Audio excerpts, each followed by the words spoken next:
Friends, ये देखो, बिल्ली के बच्चे बड़े भी हो गए हैं और आज पता नहीं बिल्ली क्या लेके आ गई है इनके लिए।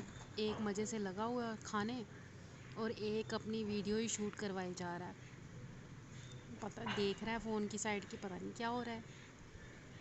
यान घबरा गया हुआ है।